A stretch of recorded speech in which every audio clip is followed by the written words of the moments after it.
What's up, guys? Marvelous Mark here, Zion Alliance. and we just got back from watching the Guardians of the Galaxy Volume 2. What'd you think of it? I thought it was really good. It was really entertaining. There wasn't a lot going on story-wise. They just threw you into it, but how entertaining it was, it got you. It was very fun, and I'd put it in my top 3 of the Marvel Cinematic Universe. Yeah, I agree with them too. It was one of Marvel's best movies. Actually, I put that. My favorite one is Civil War, and I'll put Guardians in second place. I liked it. It was really fun too. It had good humor, and it had a little sometimes too much humor. What are some of the things that you liked about it? I liked Dave Bautista's character, Drax Destroyer. He was very funny in the movie. Rocket Raccoon, his character development, there was a lot going on there for later sequels. Maybe we could see more happen with him. There was a lot of good cameos. You had David Hasselhoff.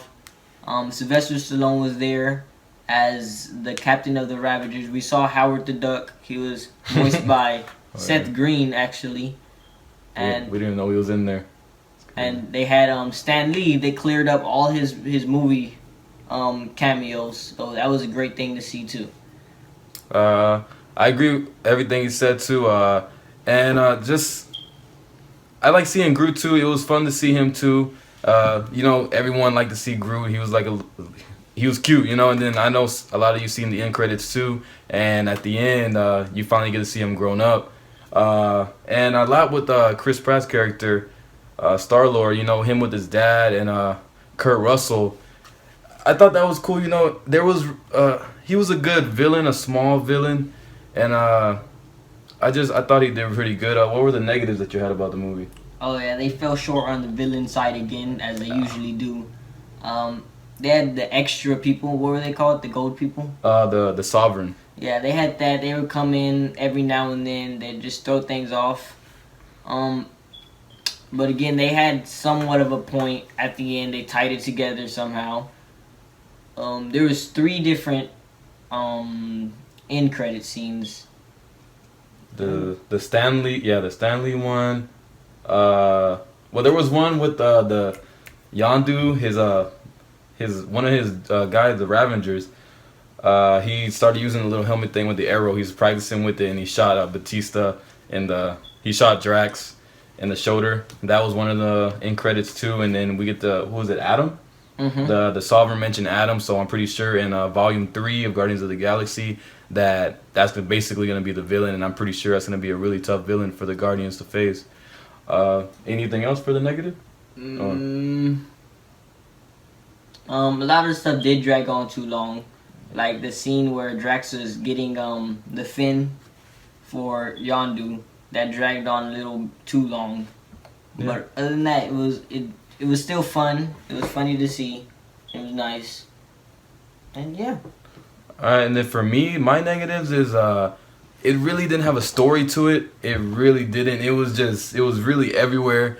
That was one of my big things about the movie. And another one with Groot. At the beginning of the movie, as soon as it starts off, we see Groot and he puts in the headphones and the music starts, and for like 5 minutes he's just there dancing. For 5 minutes. It could have been like a 1 or 2 minute thing and then it was done. But no, they kept doing it for longer than I thought it was going to be. There was also another scene when Rocket Raccoon and Yondu were telling Groot to get the fin for Yondu so he could use his arrow and basically get out of the cell that they were in. And that one whole scene took probably 10 minutes, maybe even a little over 10 minutes just for Groot to get that one fin. And even at the end, he didn't even get the fin. One of the Ravengers, one of Yondu's close friends, he got the fin. So I thought that was like a big waste. I thought that didn't need to be in there. And a weak villain too. It was a really weak villain. There wasn't even a villain in there really. There was the Sovereign. Maybe you could say that was a villain. Nebula maybe was a villain. And even Kurt Russell's his character was a villain. But to me, they all fell short. Just like how Marvel. They have this thing where just their villains are they're not good. None of them were good. Even Thor movies, none of them. Even hopefully in Infinity War next year, Thanos is actually a good villain that I hope he kills in that movie. If he doesn't kill in that movie, then it's not Thanos. It's just gonna be another waste of a villain. And the action sequences, what do you think of those? Well, I thought they were really good. They were great. Like especially the one on the Ravager's ship with Yondu, Oh yeah. Rocket Raccoon, and Groot. That was the best one, I think. When they went slow motion, they had the old music playing. They were all great. That's how they all were basically, but Yeah. they had their own feeling to it. So they were all good. So a lot of the fighting was great. The planet, the visuals on Eagle's planet, it was amazing. It just had a good look. Everything had a good look to it. It's really colorful. It was really colorful, that planet. Also too, was it Kurt Russell, Ego? He there was a twist in the movie, and I didn't know. My brother here, he was gonna tell me that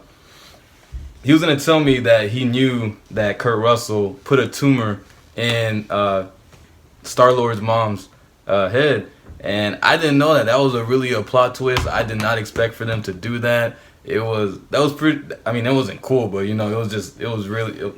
it made me think about everything. Yeah, and then Kurt Russell was actually going to different planets and making his own children, trying to make a god that could rule with him. And it turned out Star-Lord was the only one that had that gene. Yeah. So. And then at the end too, he lost it. He's not a god anymore. Yeah. So Star-Lord has been a god, apparently. That's why. Oh, that's why too. Do you remember in the last movie? You probably don't. But he held the Infinity Stone, and he survived. That's probably one of the reasons why he survived with the Infinity Stone. Now it all connects and it makes sense. So I understand. So that's pretty cool. So when the Avengers are supposed to go head to head with him, I don't know how they handle a god. Well, they had Thor, but still. Yeah, and I mean the Avengers. It's gonna be a tough one because I'm pretty sure, like in every Avengers movie or whatever, they're gonna fight. They're gonna get into arguments. Something's gonna happen, and and in the Guardians in this movie, they touched on the fact that they're not just friends; they're family. So you don't see that with the Avengers. They haven't exactly stated that. That's good. That's a good point. Because all the Avengers are broken up, and over here the Guardians. That's basically the next movie is Infinity War. Besides Thor, they're together. They're a family, and the Avengers are just broken up and scattered in different places. So wow, that's good. That's good.